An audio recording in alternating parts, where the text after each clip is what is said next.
নমস্কার বন্ধুরা, তোমরা সবাই কেমন আছো? আশা করি সবাই ভালোই আছো। আমি অনামিকা চলে এসেছি আজকে আর একটা রান্নার ভিডিও নিয়ে। তো আজকে কি বানাচ্ছি বলো তো? তোমরা হয়তো দেখে বুঝতেই পেরে গেছো কি বানাচ্ছি। আজকে বানাচ্ছি দোকানের মতো লাল লাল পান্তুয়া, মানে গোলাপ জামুন আর ল্যাংচা। তার জন্য 1 কাপ চিনি নিয়েছি, সেই কাপেরই পরিমাণে 1 কাপ জল নিয়ে আর একটা এলাচ ফাটিয়ে ওদিকে মিষ্টির শিরাটা হতে দিয়েছি। তাই এদিকে আর একটা কড়াইয়ের মধ্যে দেখো 1 চামচ ঘি নিয়েছি আর 1 বাটি সুজি নিয়েছি, নিয়ে ভালো করে লাল লাল করে ভেজে নেবো। আর পরিমাণ মতন দুধ দিয়ে সুজিটা এখন শুকনো করে নেবো।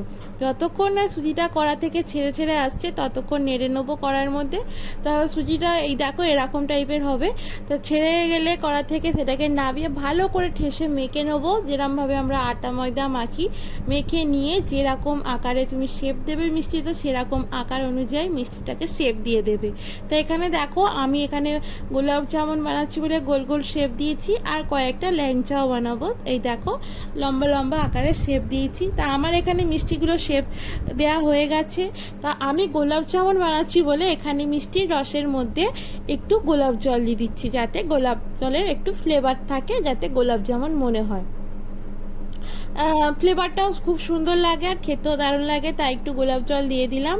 তো এখানে দেখো মিষ্টির রসটা হোক, আর একটা কড়াইয়ের মধ্যে আমি এখানে তেল বসিয়েছিলাম। তো তেলটা গরম হয়ে যেতে আমি এখানে যে মিষ্টিটাকে আকার দিয়ে বানিয়েছিলাম সেইগুলো দিয়ে দিলাম এক এক করে। তো ওগুলো ওদিকে ভাজা হোক, আর এইদিকে দেখি আমার মিষ্টির শিরাটা রেডি হয়েছে কিনা। তা দেখো এখানে আমাদের শিরা রেডি। শিরাটা একটু হাতে নিয়ে দেখলাম চটচট করছে, চটচট করলেই জানবে শিরাটা রেডি। তা বেশি ঘন করতে লাগে না, হালকা একটু চটচট করলেই হয়ে যায়। তা দেখো এখানে আমার মিষ্টির বলগুলো রেডি। তা এইটা মিডিয়াম টু আছে আমি ভেজেছি, বেশি হাই ফ্লেমে ভাজিনি, মিডিয়াম আছে ভেজেছি। হাই ফ্লেমে ভাজলে একেবারে তাড়াতাড়ি লাল হয়ে যাবে, ভেতরটা ভাজা হবে না, তাই আমি মিডিয়াম আছে ভেজেছি। তা দেখো আর একবার ভাজা হয়ে গেছে, আর একবার ভেজে নিচ্ছি। তা আমার দুবারে মিষ্টিগুলো ভেজে নিয়েছি, একেবারে সব দিইনি, দিলে ভেঙে যাবে, হালকা হাতে ভাজতে হবে। তাই তা দেখো এখানেও আমার মিষ্টিগুলো ভাজা হচ্ছে। তা আমি আগে যে মিষ্টিগুলো ভেজে তুলে রেখে রসে দিয়েছিলাম সেগুলো একটু নাড়াচাড়া করে ওপর দিয়ে একটু রস দিয়ে দিচ্ছি, যাতে ভালো করে রসগুলো ঢোকে। তারপরে দেখো এদিকেও আমার ল্যাংচাগুলো যে আর একবার মিষ্টিগুলো ভাজতে দিয়েছিলাম সেইগুলো লাল লাল কি সুন্দর লাগছে না দেখতে, ভাজা হয়ে গেছে। মনে হচ্ছে তো দোকানের মতো ল্যাংচা।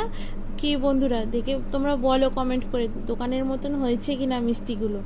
আর এইগুলোর রস ঢুকলে আরও হয়ে যাবে। তা দেখো এবার এইগুলোকে ঢাকা দিয়ে রেখে দেবো।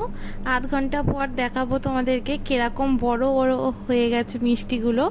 তাই সুজির মিষ্টি যে ঘরেও এরমভাবে বানানো যায়, এত সুন্দর হয় খেতে, যে তোমরা না বানালে বুঝতে পারবে না।